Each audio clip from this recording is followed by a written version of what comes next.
আজকে আমরা প্রেম রোগ মুভির সুদীপ মুখার্জি সম্পর্কে জানি।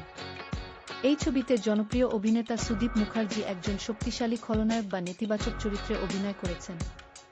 সিনেমার মূল গল্পটি আবর্তিত হয়েছে এক জটিল প্রেমের কাহিনী এবং পারিবারিক শত্রুতাকে কেন্দ্র করে।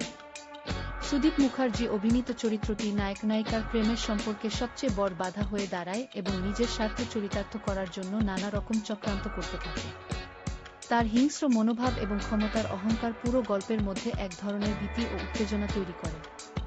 নায়ক কিভাবে এই খলনায়কের সব চক্রান্ত নস্যাৎ করে নিজের ভালোবাসাকে বাঁচিয়ে রাখে, সেটাই সিনেমার মূল উপজীব্য বিষয়। সুদীপ মুখার্জির গম্ভীর কণ্ঠস্বর এবং অসাধারণ অভিনয় এই চরিত্রটিকে অত্যন্ত বাস্তবসম্মত ও আকর্ষণীয় করে তুলেছে।